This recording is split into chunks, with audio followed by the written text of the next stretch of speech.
요한복음 29번째 시간입니다. 두 증인이 받을 고난과 권세라는 제목으로 요한계시록 11장 1절에서 6절까지 말씀을 전하도록 하겠습니다. 오늘 그 본문을 보게 되면은 요한이 하나님 앞에 성전을 측량하고 또 두 증인에게 권세를 주어서 이 땅을 아주 승리하게 하는 그런 권세를 받고 이 땅을 이기게 하는 그런 본문인데요. 하나하나 좀 보면서 과연 이것이 우리 앞선 본문인 요한계시록 10장과 그리고 또 일곱 번째 재앙과 그 사이에서 어떻게 이 관련을 맺고 있는지를 따라가 보도록 하겠습니다. 먼저 오늘 본문을 보시면 처음에 이제 요한에게 지팡이 같은 죄송합니다. 지팡이 같은 갈대를 주면서 무언가를 측량하게 하는데 그 측량하는 대상이 하나님의 성전과 제단과 그리고 하나 더죠. 그 안에서 경배하는 자들까지 측량하라라고 얘기를 합니다. 그러니까 이건 단순히 건물의 이 길이나 높이만을 재는 게 아니라 사람들까지 측량하라라고 얘기하는 것은 그 이상의 어떤 의미가 있겠죠.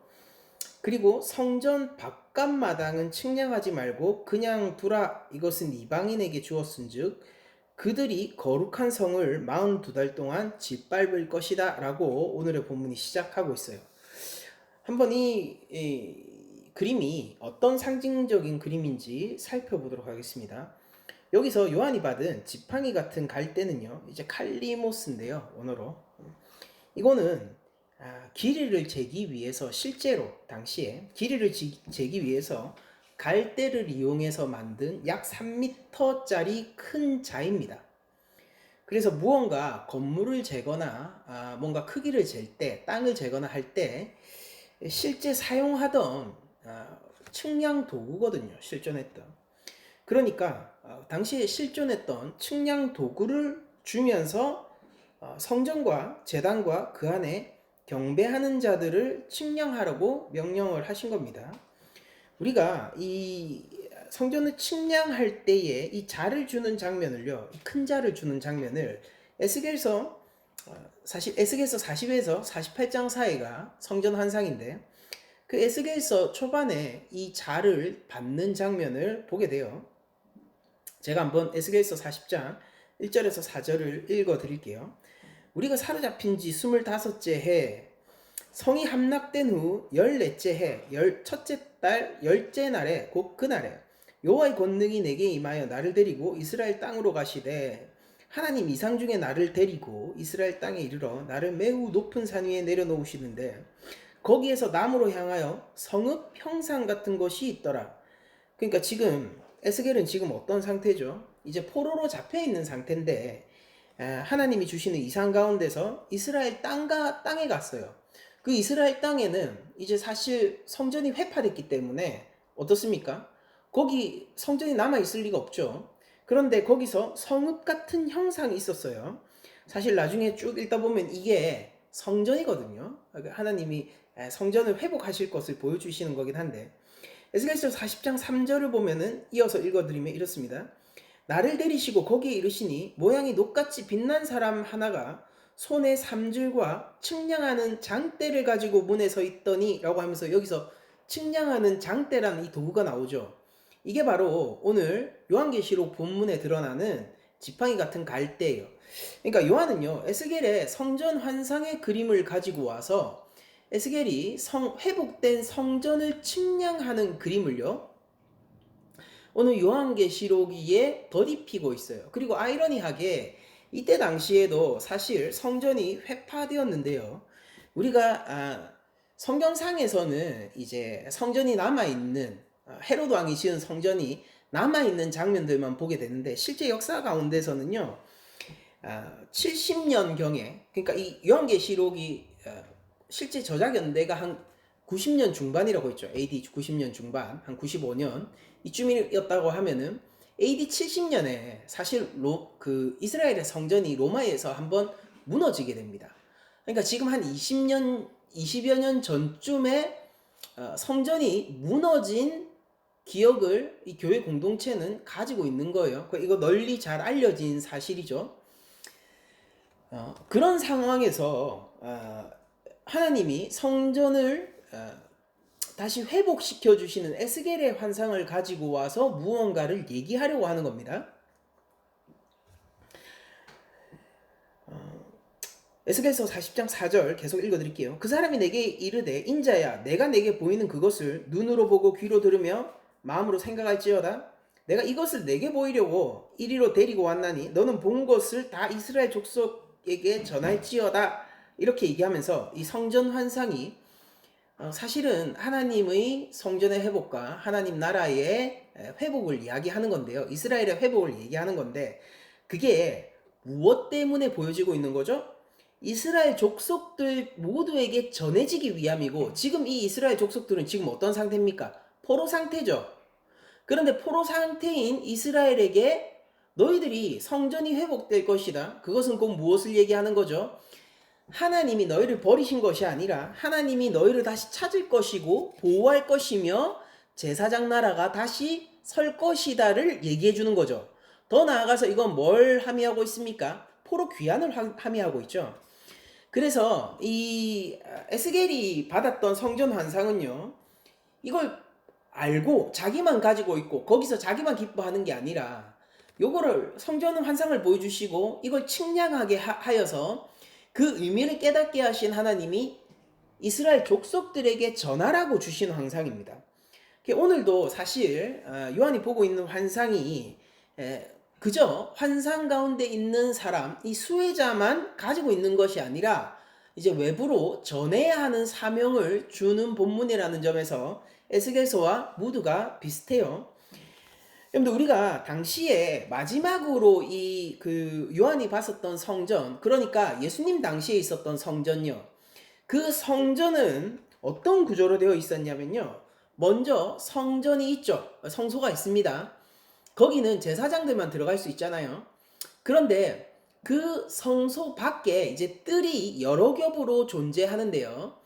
그 성전 밖에 제일 성전과 마주하고 있는 뜰이 제사장의 뜰이에요. 제사장들이 제일 가까이 있죠. 성전 가까이. 그리고 나서 머무를 수 있는 게 이스라엘의 뜰입니다. 그거는 이제 유대 성인 남성들, 할레발은 성인 남성들이 거기 머물게 되고요. 그 다음에 있는 게 여인의 뜰이에요. 그래서 이스라엘 백성들 가운데서 유대인이나 여성인 경우에는 이 세 번째 에어리어인 여인의 뜰에 머물게 되고 그 다음 마지막으로 있는 뜰이 이방인의 뜰입니다. 그래서 이방인의 뜰은요. 성전에서 가장 먼 뜰이고 유대인들은 사실 여인의 뜰까지만을 성전 안쪽 뜰이라고 부르고요.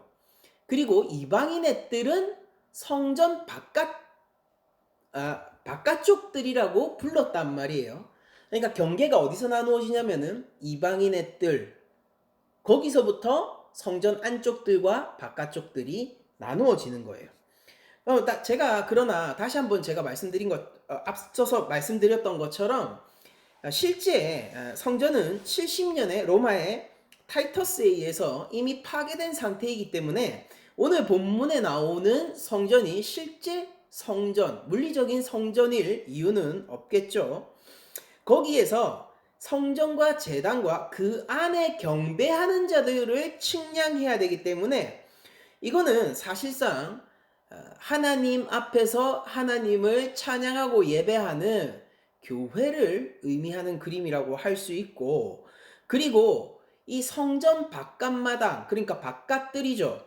요 이방인의 뜰을 측량하지 말라고 하는 것은 하나님이 이 교회와 이방을 구별하시길 원한다라고 요한이 이야기를 하고 있는 것입니다. 여러분들 뭔가 측량한다라고 얘기하는 거는 보통은 당시 건물을 측량할 때 어떤 목적에 의해서 측량을 했냐면은 먼저 측량하여서 파괴하기 위하거나요. 혹은 이제 보수하고 보호하기 위해서 무언가 건물을 측량하고 있습니다. 물론 오늘 본문에서는 보호를 의미하는 것이고요. 그리고 무언가 건물을 측량한다는 것은 이게 소유권을 확고히 할 때 측량하기도 했어요. 그러니까 이 건물이 여기서부터 여기까지가 길이가 나오겠죠. 여기까지가 내 거다 라고 해놓으면은 이제 훗날에 건물을 내가 증축하거나 해가지고 이제 옆집이나 다른 그 땅의 소유주랑 분쟁이 붙었을 때에 이제 행정적인 기록에 의해서 누구의 소유물인가 이런 거, 어디까지가 누구의 소유인가 이런 걸 밝힐 때 쓰였단 말입니다. 그래서 성령을 무언가를 측량하는 거는 파괴하기 직전에 이제 우리도 견적을 내잖아요. 뭔가 이제 이 건물을 치우거나 안에 뭐 이사를 하거나 이럴 때 미리 견적을 내는 것처럼 뭔가를 파괴하기 위해서 측량하거나 아니면은 소유권을 확립하고 그리고 또한 보수하고 보호하기 위해서 이제 성전을 그 건물을 측량하곤 했는데, 요한계시록에서 이제 이 성전을 측량하는 것은 기본적으로 하나님이 보호하신다는 걸 뜻합니다. 요한계시록 21장도 사실은 측량의 그림이 한 번 더 나오는데요. 요한계시록 21장 15절 이하 읽어드리면은, 내게 말하는 자가 그 성과 그 문들과 성곽을 측량하려고 금 갈대자를 가졌더라 라고 얘기를 하고 있어요. 그래서 요거를 실제 측량하고 나서 계시록 21장 17절에 이렇게 얘기합니다. 그 성곽을 측량함에 144규빗이니 사람의 측량 곧 천사의 측량이라 라고 얘기하면서 천사가 측량한 완성된 성전, 그러니까 완성된 교회를 얘기를 하고, 요거는 하나님이 소유하셨고 보호하셨다라는 것을 보여주는 그림이거든요. 그래서 여기서 측량되고 있는 성전은 이미 무너진, 로마에서 무너진 그 물리적인 성전이 아니라 바로 하나님이 이 역사 가운데 존재하는 교회, 그리고 요한 당시에 존재하고 있는 초대교회, 그 요한 공동체, 그 사람들을 보호하고 지키시기로 작정하셨다라는 의도를 나타내는 그림이겠죠. 그러나 그럼에도 불구하고 하나님의 온전하고 크신 보호가 있음에도 불구하고 성전 바깥마당은 이방인에게 주어졌고, 그리고 그들은 거룩한 성을, 즉 누구겠습니까? 이 성은 여기 경배하는 자들이 들어있는 그 성요, 그러니까 이 교회를 42달 동안 유린하고 고난을 주고 고통을 준다라고 얘기하는 거예요. 그러나 여러분들 생각해 보시면은 하나님이 이방의 가장 바깥들은 이방인들에게 주어서 짓밟게 하셨지만은 실제 그 성전은 보호하셨잖아요. 이건 뭘 얘기하는 거냐면은 요한 공동체가 현재 국가적인 박해를 받고 있고 누군가는 생명을 잃고 있지만은, 그러나 그것은 하나님이 허락하신 42달 동안 이 성전 바깥들이 짓밟히는 정도에 지나지 않고 영원한 생명을 하나님이 너에게 주셨으므로 너희는 결코 예수 그리스도를 뺏기지도 않을 것이고 하나님이 주신 영원한 생명을 뺏기지도 않을 것이다. 로마는 결코 그 성전을 뺏을 수는 없다. 우리 교회는 파괴되지 않을 것이다. 하나님이 이 교회를 지키시고 완성시킬 것이며 너희의 영생을, 그리고 너희의 유업인 예수 그리스도를 보증하실 것이다 라는 것을 알려주는 그림이 바로 42달 동안 성전 바깥쪽들만 바른 이 이방인들의 그림인 거예요. 자, 그러면은 하나님이 일종의 세상이 교회를 핍박하고 고난을 주도록 허용한 한정적인 기간이 42달이라는 소리잖아요. 그럼 이 42달은 뭐냐? 이 42달이 3년 6개월이잖아요. 이거 따지면은 연도로 따지면은, 그래서 이 42달은 기본적으로 계시록 13장에 나오는 짐승의 지배에 성도들이 당하게 되는 그 시기와 일치하고요. 그때도 42달이에요. 성도가 짐승의 지배 가운데 괴로워하는 기간이 42달이에요. 그리고 계시록 보면은 해산한 여자가 마찬가지 13장입니다. 용을 피해서 광야로 도망쳐서 하나님의 보호를 받는 시기와도 일치해요. 여기서 나온 거는 이제 3년 6개월이 아니라 1260일인데 42달, 3년 6개월, 요걸 일수로 계산하면은 한 달을 30일로 일수로 계산하면은 1260일이에요. 이거 똑같습니다. 그리고 또한 이 해산한 여자, 이게 교회를 의미하는 거거든요. 용을 피해서 광야로 동화친 기간을 한때, 두때, 반때라고도 표현하고 있는데, 그게 뭐냐면은 1년, 2년, 반년이죠. 합치면 얼마입니까? 3년 6개월이요. 그러니까 전부 42달인데요. 이 42달이 어디서 나온 얘기냐라는 거를 알려면은 다니엘서를 봐야 돼요. 이게 다니엘서에 근거해서 42달이 얘기하는 거거든요. 다니엘서 9장 24절을 제가 한번 읽어 드리겠습니다. 그 24절에서 27절이거든요. 제가 한번 읽어 드릴게요. 여러분들 여기서는 좀 산수가 필요하기 때문에 한번 잘 따라와 주시길 바래요. 읽겠습니다. 내 백성과 내 거룩한 성을 위하여 71에, 여러분들 71회가 나오죠. 1회는 7일입니다. 그러면은 7일이 70번 반복되는 게 71회죠. 자, 그러면은 1회는 일단 그냥 뭐 센티미터, 미터 이런 식으로 단위로 먼저 인식을 하고 일단 71회, 70에 좀 주목해서 볼게요. 산수의 편의성을 위해서. 71회를 기한으로 정하였으니 허물이 그치며 죄가 끝나며 죄악이 용서되며 영원한 의가 드러나며 환상과 예언이 응하며 또 지극히 거룩한 이가 기름 부음을 받으리라. 그러면은 다니엘은 이렇게 예언을 했습니다. 71회가 지나면은 어떻게 된다고요?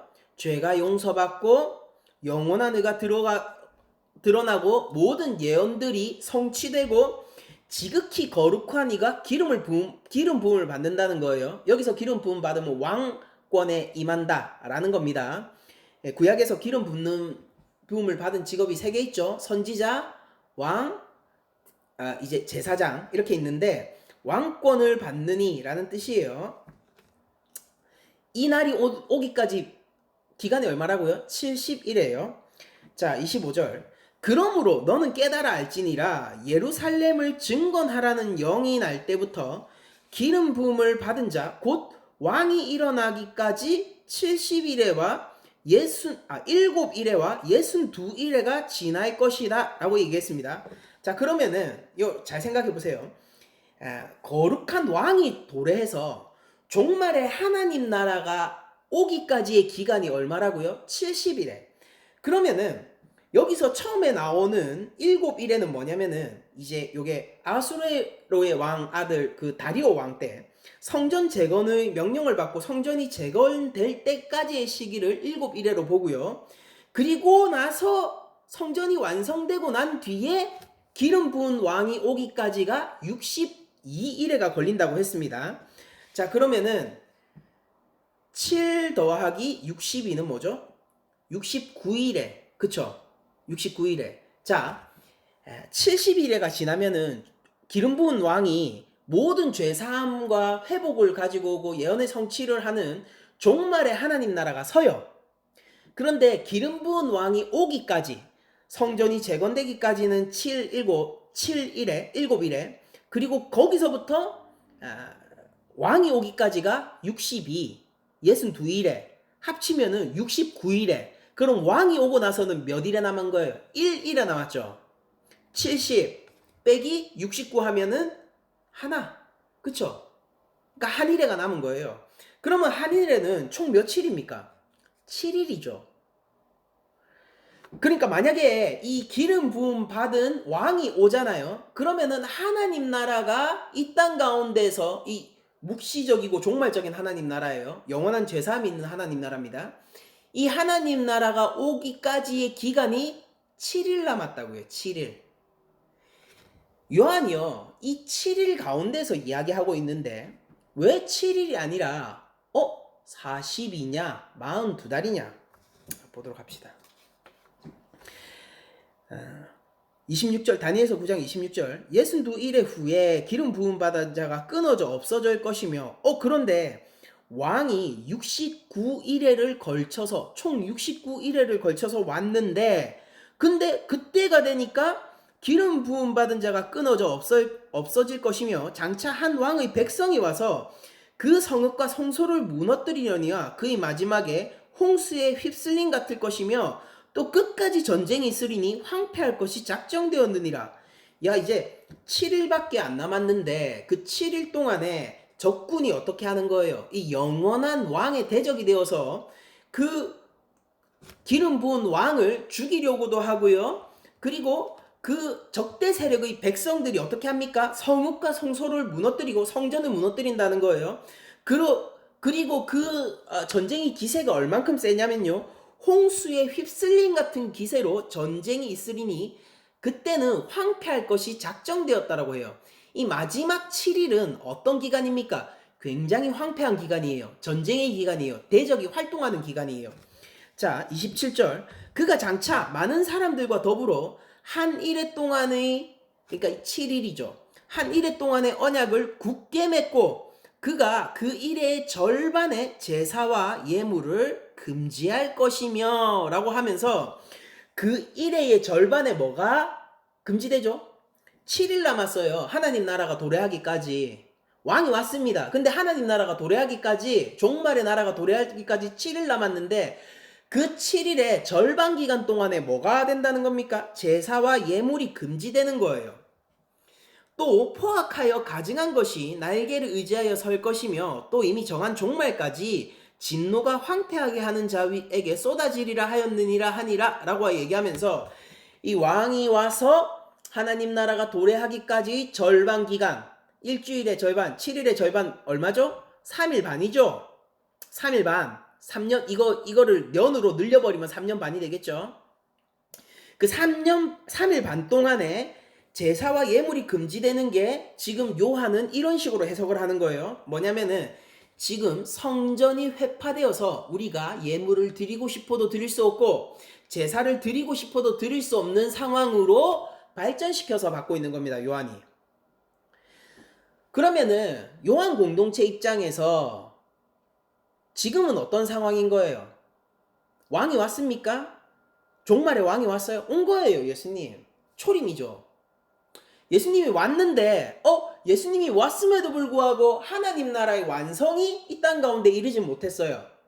그런데 하나님 나라의 완성이 이르지 못했는데, 우리를 하나님께 예배치 못하게 하고, 오히려 우리 예수를 믿는 믿음을 박해하며 하나님의 백성을 유린하는 하나님의 적대 세력, 즉 로마의 군사 그리고 그 왕이 교회를 밀 까부르듯이 이렇게 부수고 있단 말입니다.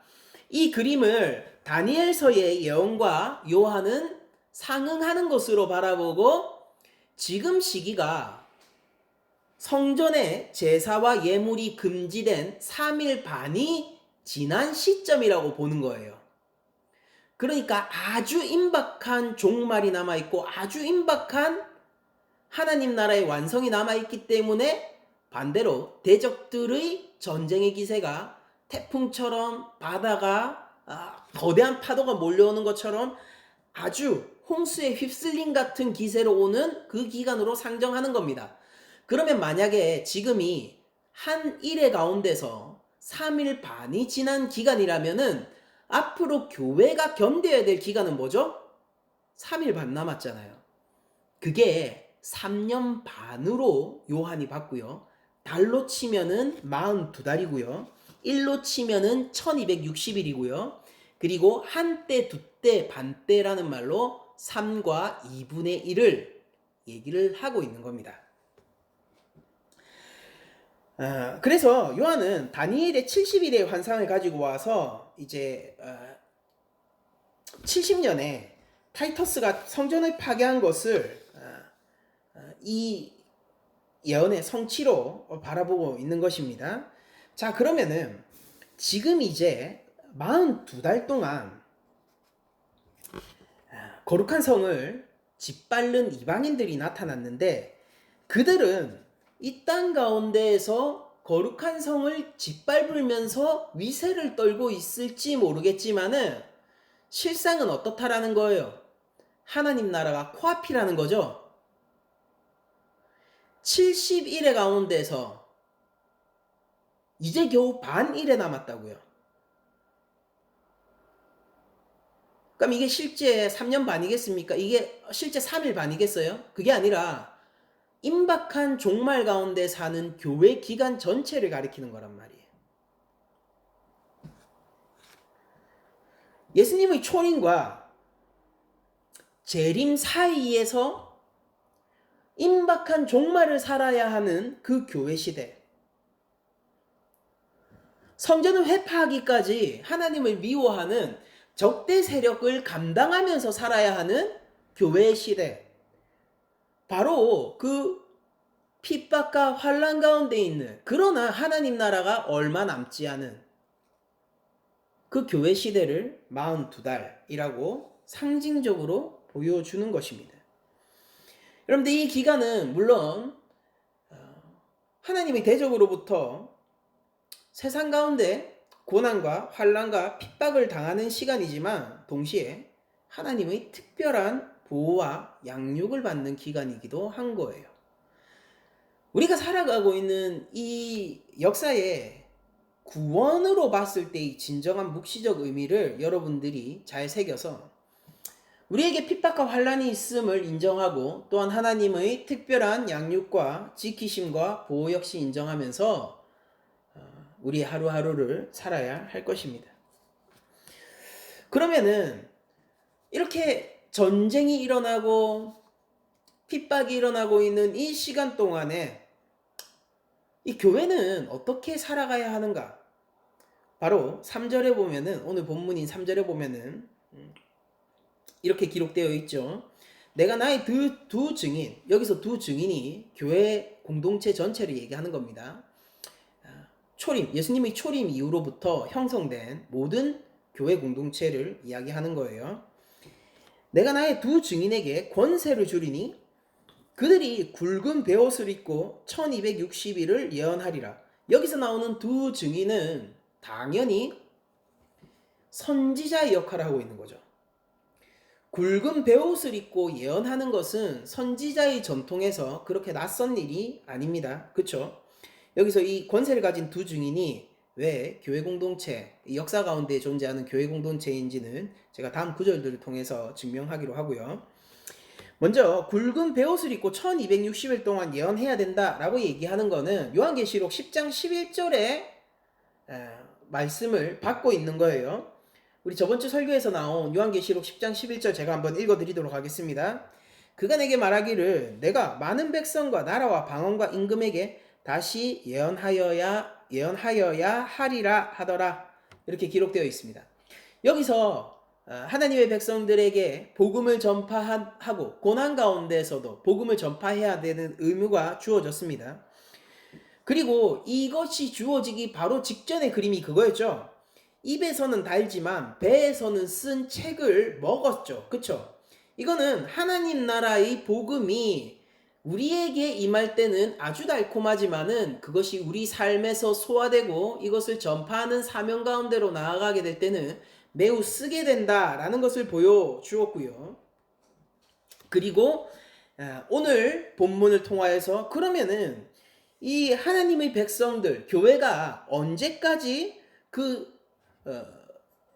이 쓴 책을 소화하는 일을 완수해야 되느냐? 언제까지 예언을 해야 되느냐? 그 날이 1260일이라는 거예요. 요거 1260일 뭐라고 했습니까? 3년 반이죠? 3년 반 뭐라고요? 교회 시대요, 교회 시대. 아주 임박한 종말의 시대요. 70일의 중에서 이제 겨우 반일에 남았다고요. 주께서 속히 오실 거란 말입니다. 하나님 나라의 완성이 코앞인 시대요. 이게 교회 시대라는 거예요. 그러니까 하나님 나라의 완성이 올 때까지 이 교회는 굵은 베옷을 입고 1260일을 예언해야 되는데, 굵은 베옷은 선지자들이 죄에 대해서 애통하며 회개할 때 입는 옷이고요. 그리고 백성들에게도 그 회개를 요구할 때 상징적으로 보여주기 위해서 입는 복장이었습니다. 그러니까 입에서는 달지만 배에서는 쓴 그 책을 먹은 어린 양이 인봉을 푼 그 책을 먹은 이 교회들은 어떻게 살아야 되는 거예요? 하나님 나라의 복음을 이 땅 가운데서 전파하는데 아무리 그것이 소화하기 쓰더라도, 그리고 그것이 아무리 핍박과 장애물과 환난을 가지고 온다고 하여도 하나님 나라의 완성이 이 역사 가운데 오기까지 그 일을 멈추지 말아야 한다라는 뜻이겠죠. 그러면은 왜 하필 42달이라고 얘기해 놓고 요거를 1260일이라고 다른 표현으로 썼을까요? 요한은 요거 뉘앙스를 주는 거예요. 똑같은 기간임을 얘기하지만은 너희들이 예언을 하고 이 땅 가운데 회개를 요청하는, 그러니까 이거 반대로 하나님 입장에서 얘기하면 뭡니까? 하나님이 죄인들을 참으시는 기간이죠. 하나님이 여전히 기회를 주고 있는 기간이죠. 그 기간의 충분한 하나님의 오래 참으심을 숫자를 표현하기 위해서 이 3년 반을 1로 바꾸어서 1261, 하나님의 오래 참으심과 기회를 주신, 회개의 기회를 주시는 기간이 매우 충분함을 보여주는 숫자가 1260일이고, 이동안 교회는 하나님의 긍휼을 전파하고 하나님 앞에서 회개하면은 살 수 있음을, 예수 그리스도의 십자가를 믿으면은 생명을 얻을 수 있음을 전해야 한다라는 뜻입니다. 자, 이 두 증인은 우리가 4절에 보면은 감람나무와 두 촛대로 표현이 되고 있어요. 그들은 이 땅의 주 앞에 서 있는 두 감람나무와 두 촛대다 라고 얘기하면서 주 앞에 서 있는 두 감람나무, 두 촛대가 두 증인이라 라는 말로 계속 이렇게 매칭이 되고 있습니다. 두 증인, 두 감람나무, 두 촛대 전부 같은 존재를 가리키는 거죠. 이 본문에 대한 구약의 출처는 무엇이냐면은 스가랴서 4장 1절에서 14절에 나오는 구절들인데요. 제가 중간중간에 그 일부만 제가 읽어드릴게요. 여러분들 사실 스가랴서 4장 1절 이하의 본문은 우리가 계시록 1장에서 한번 다뤄보기도 했고요. 자, 스가랴서 4장 3절, 그 등잔대 곁에 두 감람나무가 있는데 하나는 그 기름 오른쪽에 있고 하나는 그 왼쪽에 있나이다 하고, 이 감람나무가 올리브 나무죠. 그리고 이 등잔대가 뭘로 켜진다고요? 이 감람나무에서 나온 그 오일로요, 그 기름으로 등잔대를 켜는 겁니다. 4장 4절, 내게 말하는 천사에게 물어 이르되 내 주여 이것들이 무엇이니까 물어봅니다. 그러고 이제 천사가 대답해줘요. 스가랴서 4장 6절, 그가 내게 대답하여 이르되 여호와께서 스룹바벨에게 하신 말씀이 이러하니라. 스룹바벨이라고 하네요. 이 누굽니까? 성전을 재건할 왕족이죠. 지도자.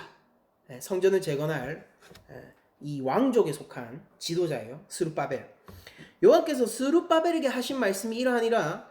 만군의 여호와께서 말씀하시되 이는 힘으로 되지 아니하며 능력으로 되지 아니하고 오직 나의 영으로 되느니라. 그러니까 이 등불이 밝혀지는 게 뭐라고요? 성령으로만 되는데 그 말을 받은 자가 누구라고요? 이 감람나무가 누구라고요? 한 명 누구예요? 스룹바벨이죠. 성전을 회복하는 자. 오늘 본문하고 굉장히 관련이 깊네요. 성전을 측량하는 것은 성전을 보수하고 재건하는 일이니까요. 그쵸? 또 제가 쭉 넘어가서 11절을 한번 읽어드릴게요. 내가 그에게 물어 이르되 등잔대 좌우에 두 감람나무는 무슨 뜻이니까 하고 물어봅니다. 그러니까 천사가 또 얘기해줘요. 4장 14절, 이르되 이는 기름 부음 받은 자 둘이니 온 세상의 주 앞에 서 있는 자더라 라고 얘기합니다. 그런데 기름 부음 받은 자 한 명은 누구였어요? 스룹바벨 같은 자이고, 다른 한 명은 누구냐면은 사실 스가랴서 3장 1절에 나온 자입니다. 스가랴서 3장 1절, 대제사장 여호수아는 여호와의 천사 앞에 섰고 사탄은 그의 오른쪽에 서서 그를 대적하는 것을 여호와께서 내게 보이시니라. 자, 대제사장 여호수아가 여호와의 천사 앞에 서 있고, 그리고 사탄은 그 오른쪽에 서서 둘이 싸우고 있죠. 대제사장 여호수아와 사탄이 싸우고 있습니다. 2절, 여호와께서 사탄에게 이르시되 사탄아 여호와께서 너를 책망하노라. 예루살렘을 택한 여호와께서 너를 책망하노라. 이는 불에서 꺼낸 그슬린 나무가 아니냐 하실 때에 여호수아가 더러운 옷을 입고 천사 앞에 서 있는지라 여호와께서 자기 앞에 선자들에게 명령하사 그 더러운 옷을 벗기라 하시고 또 여호수아에게 이르시되 내가 네 죄악을 제거하여 버렸으니 네게 아름다운 옷을 입히리라 하시기로 내가 말하되 정결한 관을 그의 머리에 씌우소서 하매 곧 정결한 관을 그 머리에 씌우며 옷을 입히고 여호와의 천사는 곁에 섰더라 라고 얘기하면서 여호수아가 사탄과 싸울 때에 하나님이 사탄은 정죄하시고 여호수아는 더러운 옷을 벗기고 정결한 대제사장의 옷으로 환복해 주시지 않습니까? 그 그림에서 나오는 이 기름 부음 받은 자가 여기 스가랴서 4장 14절에 기름 부음 받은 자 둘 가운데 하나에 속하는 사람이에요. 그러므로 두 감람나무라는 것은요, 기름 부음 받은 자 둘인데 한 명은 성전을 재건할 왕족 출신의 지도자이고 또 한 명은 성전 안의 예배를 인도할 대제사장을 뜻하는 것이고요. 이거는 당연히 이 무엇에 대한 그림입니까? 어린 양 예수에 대한 그림이죠. 왕이시자 대제사장인. 그러나 어린 양 예수는 한 분이고 이 두 감람나무는 예수님에 대한 그림은 갖고 있지만은 예수님은 아닌. 그러면 무엇이냐? 즉 어린 양의 권세를 따라서 세상을 다스리고 어린 양의 제사를 따라 제사장으로 세상을 섬기는 하나님 앞에 선 교회를 보여주는 그림이에요. 그런데 촛대의 역할이 무엇입니까? 세상을 밝히는 것이고 그러면은 감람나무의 역할은 무엇입니까? 그 밝힐 빛에 에너지를 공급하는 올리브 오일, 기름을 공급하는 나무이고요. 그리고 스가랴서에 나왔던 것처럼 이 촛대와 감람나무의 힘은 개인에게서 나오는 것이 아니라 오로지 하나님의 영, 성령에 의해서 되는 것입니다. 그리고 왜 하필 또 두 명이냐? 두 명은 사실 이런 의미가 있어요. 신명기 19장 15절 사람의 모든 악에 관하여 또한 모든 죄에 관하여는 한 증인으로만 정할 것이 아니요 두 증인의 입으로나 또는 세 증인의 입으로 그 사건을 확정할 것이며 라고 얘기하면서 거짓을 방지하기 위해서 그리고 위조를 방지하기 위해서 율법이 정하고 있는 최소 증인의 숫자죠. 그게 두 사람이에요. 두 증인. 그쵸? 그러니까 신실하고 거짓을 이야기하지 않고 누굽니까? 증인들이죠. 증인의 조건이 뭐죠? 본 사람들요. 그 사건에 관련되어 있어서 목격한 사람들요. 그리고 또한 이 두 명은요. 주님이 제자들을 파송하실 때 최소 그룹이었어요. 마가복음 6장 7절 12제자를 부르사 둘씩 보내시며 더러운 귀신을 제어하는 권능을 주시고 또 누가복음 10장 1절 그 후에 주께서 따로 70인을 세우사 친히 가시려는 각 동네와 각 지역으로 둘씩 앞서 보내시며 그러니까 예수님이 권세를 주시고 제자들을 파송할 때 그 제자 그룹의 최소 단위가 누구냐면은 둘입니다. 그리고 둘은 어떤 숫자죠? 교회의 최소 숫자죠. 누구든 두 명이 하나님의 이름을 예수님의 이름으로 모여 하나님을 찬양하면 그것이 곧 교회가 되는 숫자가 둘입니다. 여기서 나오는 두 증인은 그러므로 이렇게 정리할 수 있어요. 하나님 앞에 불림받아 서 있는 자예요. 어린 양에 대한 진실한 증인이자 예수님의 제자로서 주의 파송을 받은 자들이고요. 이들은 이 어린 양 예수 그리스도를 따라서 세상을 다스리는 권세를 받다 성전을 회복하듯 하나님의 백성들을 회복하는 권세를 가지고 있고 또 한편으로는 제사장으로서 이 세상을 섬기는 권세를 받은 교회가 바로 두 증인에 나오는 그림인 것이죠. 그래서 성전 바깥들에서 이 성전을 회파하고 성전을 무너뜨리기 위해서 사람들이 막 돌아다니고 있고 이방인들이 핍박과 환난을 가하고 있는데 세상을 섬기고 다스리고 이 세상에 하나님의 생명을 성전을 회복한다는 건 그런 것이죠. 하나님의 생명을 전해주기 위해 어린 양 예수의 복음을 가지고 행진하고 있는 이 교회는 하나님의 공식적인 지킴을 받게 됩니다. 그게 5절 6절이에요. 만일 누구든지 그들을 해하고자 하면 그들의 입에서 불이 나와서 그 원수를 삼켜버릴 것이요 누구든지 그들을 해하고자 하면 반드시 그와 같이 죽임을 당하리라. 그들이 권능을 가지고 하늘을 닫아 그 예언하는 날 동안 비가 오지 못하게 하고 또 권능을 가지고 물을 피로 변하게 하고 아무 때든지 원하는 대로 여러 가지 재앙으로 땅을 치리로다. 요한 공동체가 이 얘기를 받게 됐을 때는요, 아주 큰 소망과 희망 가운데 넘쳤거나 아니면은 이것이 너무나도 요원한 일처럼 느껴지거나 둘 중에 하나였을 것 같습니다. 왜냐하면 우리를 박해하고 있는 이 로마의 군사들은 불에 타 없어지기는커녕 로마가 비가 내리지 않아 그 재정이 나날로 말라가고 로마의 국력이 쇠해지는 것이 아니라 로마의 군사들은 여전히 강건하고 로마의 국력은 날로 갈수록 강성해지고 있었기 때문일 거예요. 그러나 하나님은 변함없이 오늘 본문에서 이렇게 얘기하는 거예요. 내가 그 성전을 지키리라. 하나님의 제단 앞에 서서 하나님을 찬양하는 자들을 지키리라. 내가 이 42달의 교회 시대 동안 나의 증인, 나의 촛대, 나의 감람나무 된 교회를 지키리라. 이렇게 얘기하시는 거예요. 이 그림이 무엇인지 한번 구약을 비추어서 살펴보면은 우리가 먼저 엘리야가 하늘에서 불을 떨어뜨리는 그림을 가지고 올 수 있습니다. 열왕기 하 1장 10절 이하를 제가 읽어드리도록 할게요. 엘리야가 50부장에게 대답하여 이르되 내가 만일 하나님의 사람이면 누구면은요?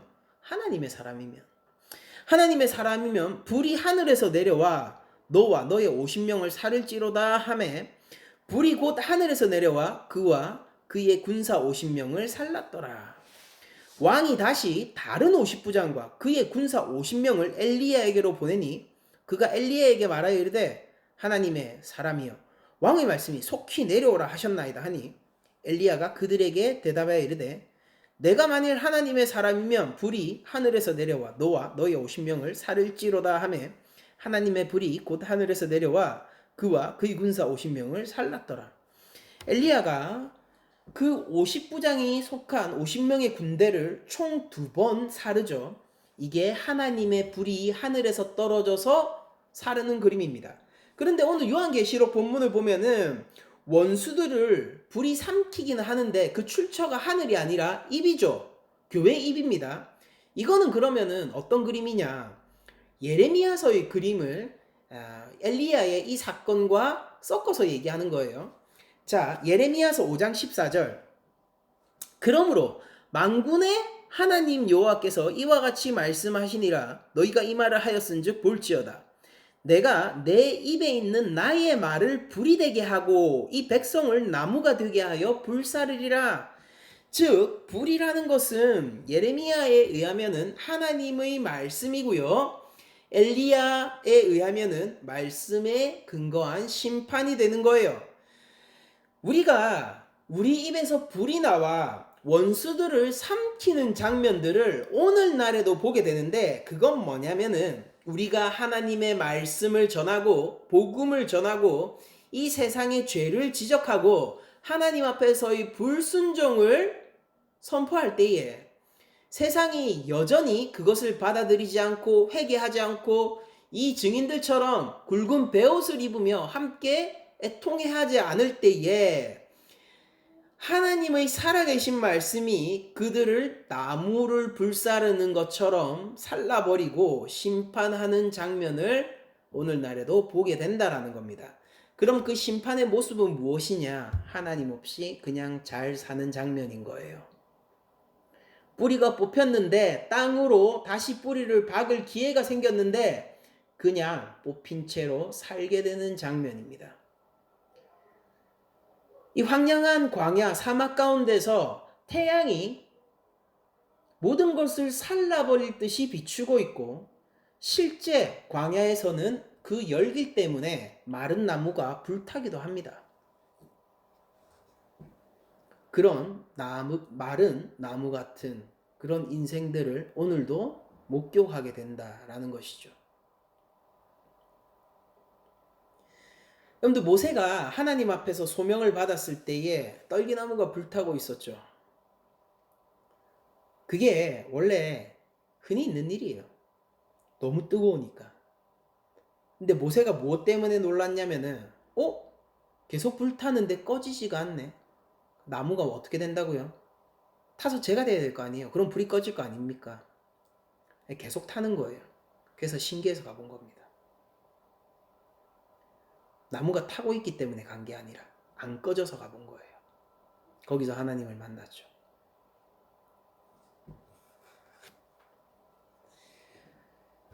모세가 본 것은 결국 그 불길 가운데서도 타지 않는 나무지만은 하나님의 심판 가운데 있는 백성들은요, 타서 죄가 되어버릴 나무처럼 하나님 앞에서 쓰러지게 될 것입니다.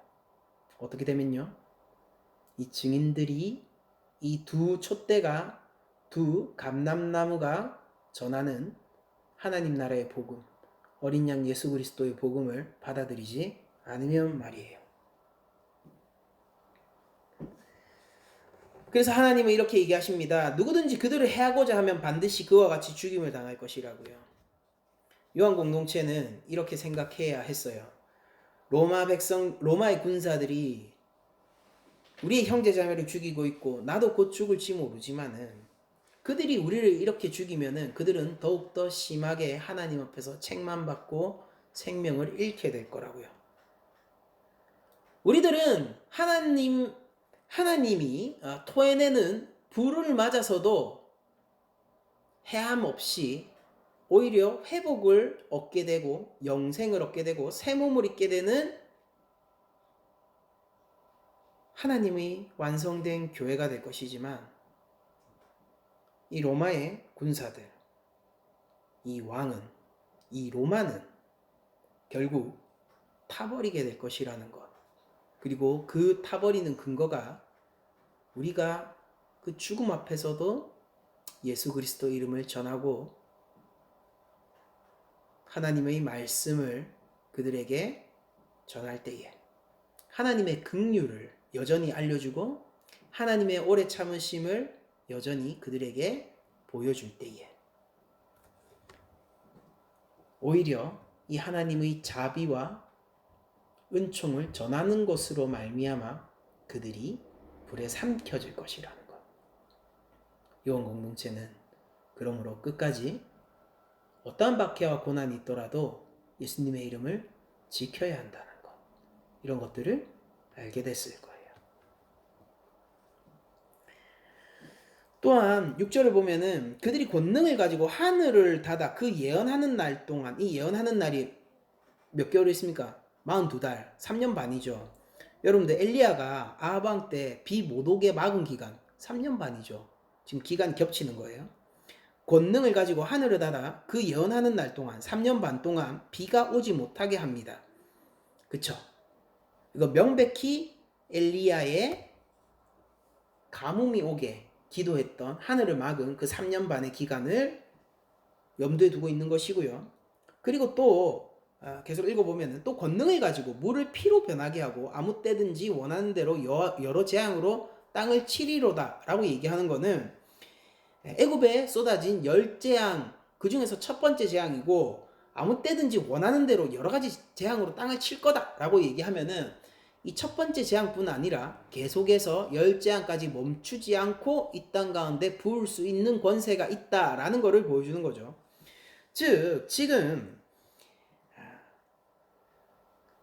하나님의 백성, 즉 교회가 가지고 있는 권세라는 것은 무엇이냐면은 이 세상을 심판하는 권세를 가지고 있는 거예요.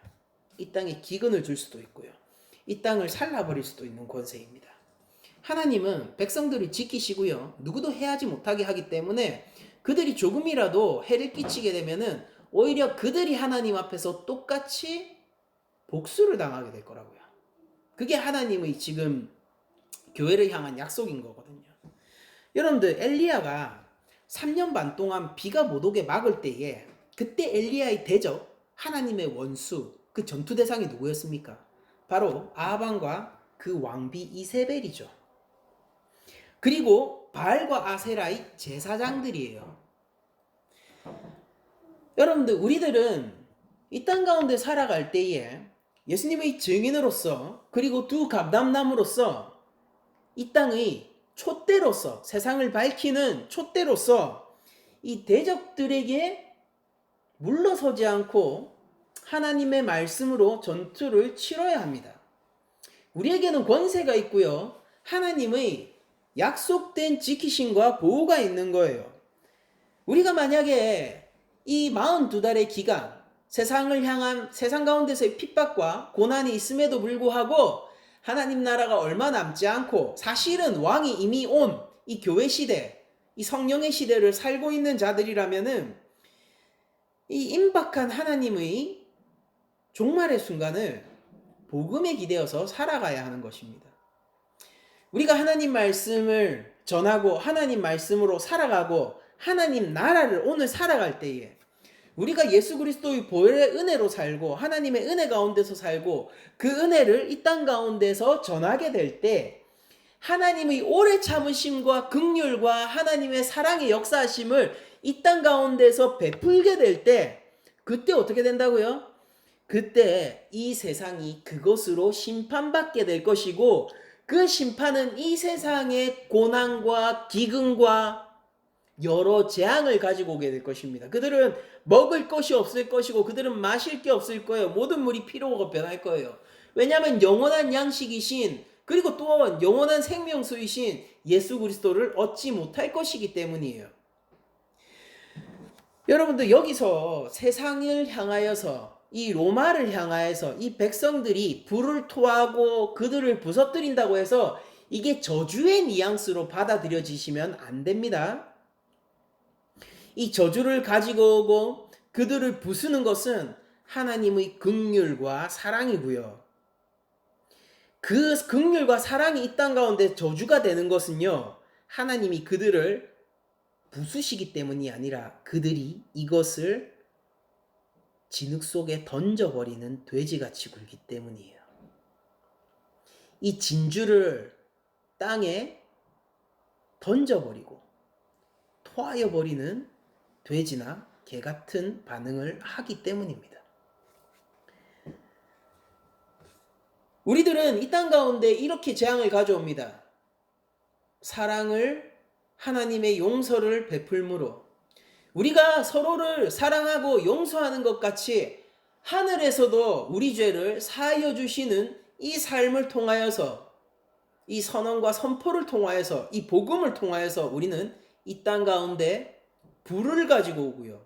이 불이 세상을 살릴 것이고요. 하나님은 우리를 지키실 것입니다. 주기도문이 이렇게 시작하죠. 하늘에 계신 우리 아버지여 하나님을 부릅니다. 그리고 무엇입니까? 이름이 거룩히 여김을 받으시오며 나라가 임하옵시며 뜻이 하늘에서 이루어진 것 같이 땅에서도 이루어지리이다. 하나님의 이름이 거룩히 여김을 받고 그 나라가 이 땅 가운데 오며 그로 말미암아 어떻게 된다는 거예요? 하늘의 뜻이 땅에서도 공명하듯이 상응하게 해달라고 하잖아요. 우리가 받은 하늘의 뜻이 무엇입니까? 심판이에요. 이 두 증인, 두 감람나무, 두 촛대, 세상에 빛이 되는 이 두 촛대가 받은 하늘의 뜻이 무엇이냐고요? 예수 그리스도의 사랑이고 어린 양의 십자가 아닙니까? 우리의 왕은 섬김의 왕 아닙니까?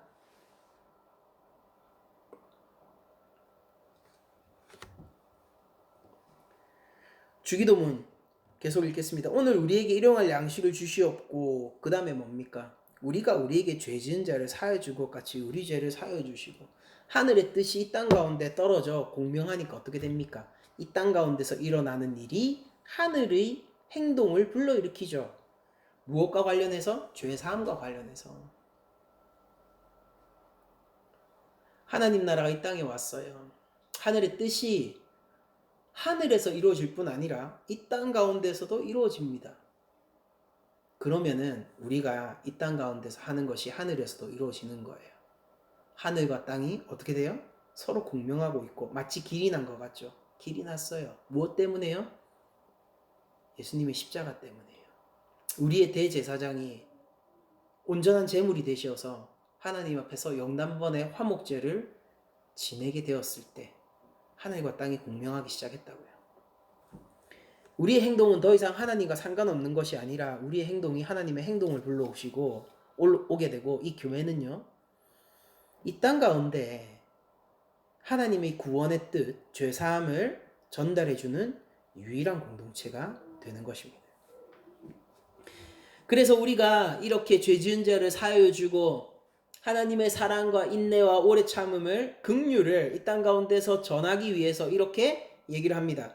우리를 시험에 들게 하지 마시옵고 다만 악에서 구하시옵소서. 그러면 어떻게 될까요? 우리가 이 길을 끝까지 가면 어떻게 될까요? 나라와 권세와 영광이 아버지께 영원히 있사옵나이다. 나라와 권세와 영광이 그때 도래하는 것이죠. 여러분들, 하늘을 공명시키는 땅의 권세가 뭔지 아세요? 이 땅을 심판하는 우리 교회가 가진 권세가 뭔지 아세요? 저주일까요? 아니죠. 무엇입니까? 십자가의 사랑과 용서입니다. 우리들은 굵은 베옷을 입은 선지자이지 저 바알과 아세라의 선지자들과 같지 않단 말이에요. 우리들은 하나님의 말씀으로 불을 내리는 자들이지 저주로 이 땅 가운데 불을 내리는 자들이 아니란 말이에요. 로마의 박해 가운데 있는 요한 공동체는 과연 그러면 5절 6절을 읽으면서 어떻게 결심했을까요? 우리가 끝까지 이 로마를 저주하고 군사들을 저주하고 이 대적들, 유대인들 다 저주해가지고 다 죽여야지, 그렇게 했겠습니까? 이 5절 6절을 보면서 요한 공동체는 이렇게 결심하지 않겠어요? 내가 스데반의 길을 가겠노라. 돌로 쳐 죽이려고 유대인들이 모여서 스데반을 죽이고 있을 때에 스데반은 예수님처럼 이렇게 하죠. 저들의 죄를 저들에게 돌리지 마옵소서. 저들이 하는 일을 알지 못합니다. 긍휼을 베푸시옵소서. 사랑을 베풀어 주시옵소서. 오히려 그들에게 축복하지 않습니까? 참 제사장 아닙니까? 그들의 죄를 하나님 앞에서 대변하고 호소하고 그들의 죄마저 감당할 수 있으면 감당하려고 하지 않습니까? 그게 이 땅의 칼이에요. 이 땅의 불입니다. 이 땅의 저주라고요, 그게.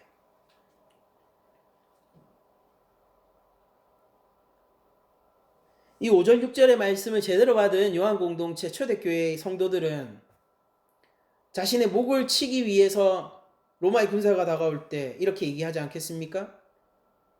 당신도 예수를 믿었으면 좋겠습니다. 주께서 나를 용서하심 같이 내가 당신을 용서하기를 바랍니다. 믿음의 찬란한 분량, 그리스도의 장성한 분량, 우리 교회가 마침내 이르러야 할 분량, 우리 낮은 자리 교회가 가야 하는 그 길, 5절 6절에서 참 십자가의 길을 여러분들이 발견할 수 있기를 바랍니다. 우리의 권세를 생각해 보세요. 예수님이 가진 심판의 권세를 생각해 보십시오. 사랑과 긍휼이 이 땅 가운데 심판을 불러오는 거예요. 저주는 뭔지 아세요? 내 심판의 근거가 되는 겁니다.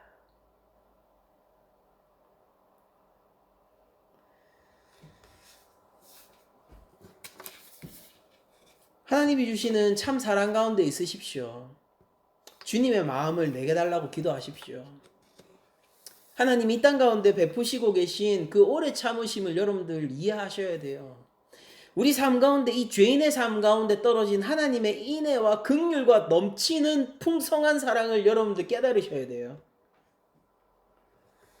그래야지 우리가 두 증인, 즉 교회로서 이 땅 가운데 고난을 받을 때에 하나님의 지키심이 나에게 있다 라면서 찬송할 수 있고,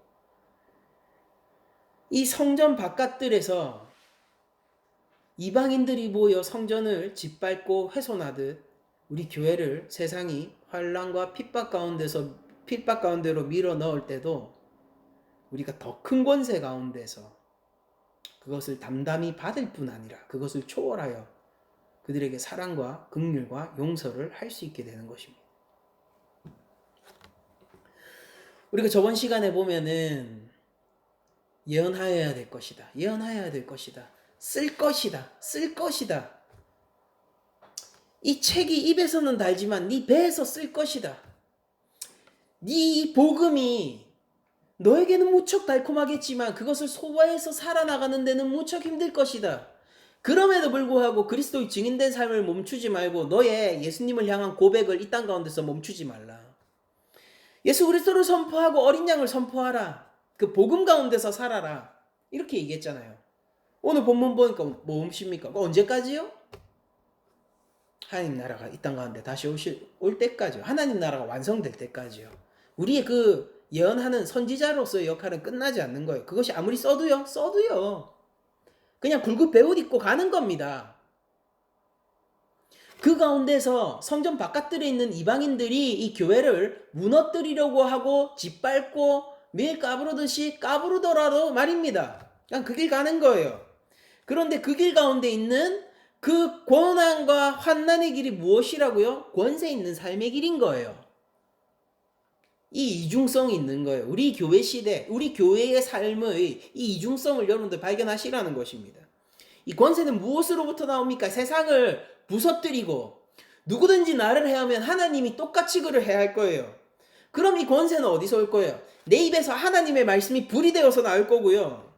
우리가 이 세상의 하늘을 잠그기도 하고 그들에게 생명수를 잠그기도 하고 이 땅을 들었다 놨다 하는 세상을 다스리는 어린 양의 권세가 마치 나에게 있는 것처럼 이 땅을 들었다 놨다 하는 이 땅 가운데 재앙을 내리게 하는 권세가 우리에게 있는 것입니다. 근데 그 권세의 출처가 무엇입니까? 하나님의 사랑과 용서예요.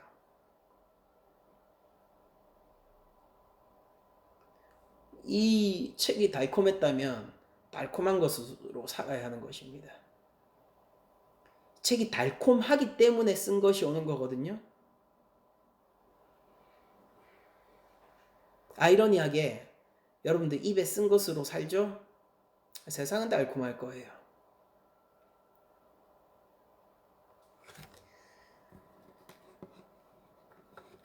예수님은 제자를 보내면서 이렇게 얘기하죠. 너희를 보냄이 이 늑대무리, 승냥이 무리 너희들이 지금이라도 당장 찢어발길 발톱과 어금니를 가진 이 늑대들 가운데 양을 보내는 것과 같다. 그때 예수님이 당부하신 것이 무엇입니까? 그래. 그러니까 너희가 열심히 이빨을 키우고 발톱을 키워서 그 늑대들을 찢어버리라. 아니죠. 그러니 하나님 아버지께 기도하라. 그를 의지하라. 계속 양이 되라. 양으로서의 정체성을 잊지 말라.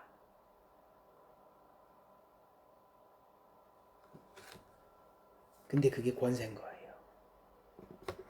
왜냐하면 우리의 왕이 어린 양이시니까. 우리가 받은 권세는 어린 양의 권세인 것입니다. 그게 세상을 이겼다고요. 여러분들 이 아이러니를 아셔야 되는 거예요. 그게 이 땅 가운데 저주를 가지고 온다고요. 그게 이 땅 가운데 심판을 가지고 온다고요. 세상을 삼킬 권세를 가진 여러분, 세상을 심판할 권세를 가진 여러분, 그 권세를 잃지 마십시오. 한 주간 살아가실 때에 사랑으로 살아가시고 하나님의 긍휼과 넘치는 인애 가운데 그것을 베풀면서 살아가시고 이 땅 가운데 여러분들의 용서를 베풀기를 멈추지 마시고